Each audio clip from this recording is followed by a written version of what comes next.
And those are the kinds of things that a lot of times they're gonna have to learn in fieldwork, because it's I never very did. And I did have one parent tell me that you guys didn't teach them how to put gate belts on. Oh, I can guarantee you. yeah, that's a little. See, those I are didn't say the kind of that things I'm word. like, seriously, where were you? Were I you said- asleep? Or did you I just said, get honey, into class? I went through the same program. It's okay if you want to tell me that You don't remember. forgot, Right. you know, Can you get a teeth refresher? first, yeah. I'm okay with that, but I know. If I had to go back and put a gate belt on right now, I would have to look at it for just a second and get it But you rewinded. could figure So it out. I could figure it out over Yeah. time. So it's not uncalled, you know, That's the what I probably said. they might not be You able know. to do that. Like I Yeah, said, but just I could, again, don't throw us under the. Yeah. Don't be like, Yeah. how is that help anybody by saying I went through a program that didn't tell me what an ADL was? I'm like, what are you talking Yeah. about? You know that kind of I thing. was It's like, so funny. oh, no, I know that's a little far-fetched there. So we touched on this a little bit earlier, but evidence-based practice, and I know it's hard in clinical environments to get access to up-to-date stuff all the time because you don't have databases and different things you can pull from. Is there stuff that I can put on Boodle from that perspective that's helpful, or is it better to have it in a distilled down format, or links like AOTA now has some good links to the evidence-based practice I think links. that would be beneficial, Yeah. because I usually, honestly, the students that I've had are kind of take that initiative when we have like a person with a stroke or whatever, Right. they wanna go in, and I'll tell them, why don't you take something, they'll go and look it up, Right, and right. see what they can come up with that they. Well, that's good, and I use them that way, right? Because you're like, all right, well, I'm Yeah. seeing a patient, you go Yeah. do the research and bring it back, or do a presentation on it, that's a great way to use students, okay. So, the other thing I wanna make sure is that the lines of communication are open, because you might think of things when you guys leave, and you're like, now that I have a student, I hadn't thought about this, but then it'll come to you. Those are the kinds of tools we wanna build out of this grant, which is something that's useful and not cumbersome, doesn't create more work for you, but makes it more accessible and cuts through all the crap that when you're searching for stuff or trying to get access to resources, it centralizes the access point. I'm also trying to do more videos and things like of students, of fieldwork educators, so people that haven't ever taken a student before, they can learn from what I have students do on the first day, or I have them score themselves, these little snippets of wisdom. So if you have situations. Well, even as someone that has taken students, when she said that, Yeah, you're like, I'm like, oh, that's a good idea. I'm gonna do that next Yeah. time. And I wanna it make opens sure, dialogue, that's for sure, because Yes. then you'd be like, well, you gave yourself a 1, and yeah, I gave you a 3. Something's not meshing Right, there, right. or vice What am I versa. missing? Or vice Whatever, versa. yeah. So I think, and the same thing with educating in the classroom, right? I learn something every year where I go to something, I'm like, oh, I should use that for that.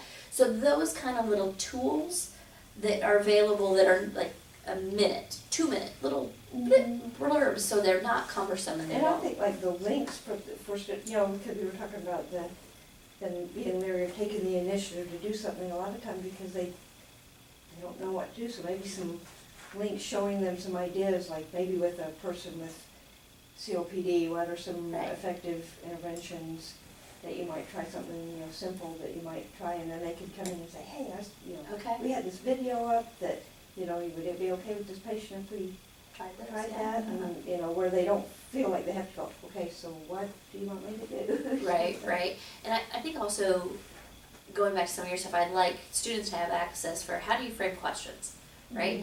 Well, what not to do section, make it kind of funny, kind of, and then how would you reframe this? And use kind of the basis like we talked about in these scenarios, how could this have been said better, if this is what you're feeling. I think giving them those very concrete examples sometimes helps them to better communicate with you guys, so. And I know that you focus on it in the program, but I don't know how comfortable they feel communicating to the patients when they have what the scope of practice is, Yeah, because they can recite the clinical, what they learn, but to actually talk to.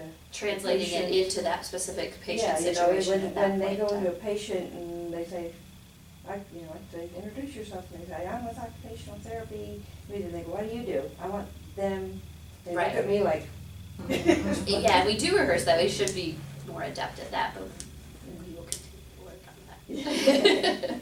Yeah, I have a hard time because my patient turnover is not the same, so my students may be getting a patient I've already seen for 2 or 3 years. Right. So we're beyond the point of wondering what occupational Right. therapy is, or we're beyond that point, and so when it gets to that question on the thing, I'm always like, all right, okay, we're gonna pretend that this person has no idea what OT is and why you're here. So Right. just pretend, even though they've been getting OT for the last 2.5 years, and I can tell you the entire family structure here, we're gonna pretend like this is day one. Right. Well, and I And- think that's actually another good exercise. Like another thing to put out there as an example, maybe not start with walking in the first day they meet a patient and say, explain what occupational therapy is, but maybe the first week they watch you do treatment and then you say, because I think that's good, it's like they get back into it a little bit. If you would have met this person on the first day, based on what you saw me do with them, how would you have explained occupational therapy? Because we can have them practice in the classroom, but just like anything, until they have to see COPD, until they have to see a child with autism and how that can manifest in so many different ways, they're not going to get it, and they don't know how to generalize or critically think through how the nuances of how to restructure that definition. Even. Right, yeah, because they're gonna regurgitate Yeah. the very general. That person doesn't want general. Yeah. This person with their child with severe brain damage They wanna know what isn't needs gonna, to be they done. wanna know how you're gonna fix Yeah. their kid. You Yeah. know, not what the because most of the regurgitation isn't going to apply. Yeah, and it's just gonna make you feel disconnected and like it's Yeah. irrelevant, right? Yeah. Okay, I don't want you to get late for your kid, so, I told him I'd be there when it literally's gotta only be, Lexington's only itty bitty, so. okay. Wherever it is in town, it's Well, gonna then- only take me 5 minutes to get there. Well, then I have to play this short clip, it's super short for you guys, and it's my favorite video clip. Have you guys seen the empathy video from Cleveland Clinic? So you talked about, I'm just bringing it full circle, we talked about at the beginning why we should want to be there for our patients and trying to recreate that intrinsic motivation for our students. And I thought they did a really nice job. Oops. Maybe we're not going to see it today. Just go to YouTube and Google it. They played this at our all staff meeting last year. Do you like it? I love it. We work with a consultant, kind of an HR, kind of a motivator consultant. She brings like the best TED Talks, the best motivational videos, and she showed this, and it was like, Yeah, this is I use this in almost all of my it's a good one. here, I'm gonna set it all up and use it again. Oops.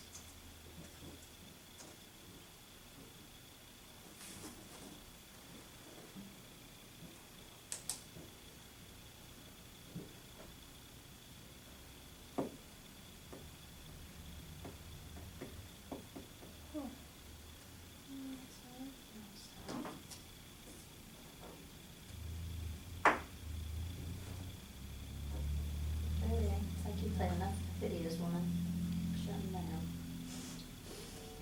Computer's probably tired.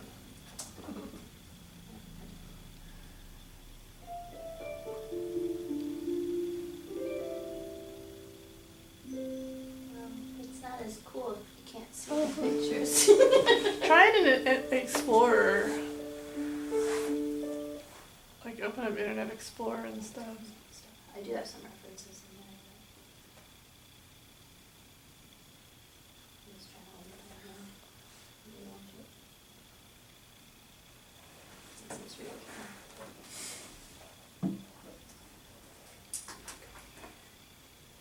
Oh, there we go. Doesn't like it in full screen.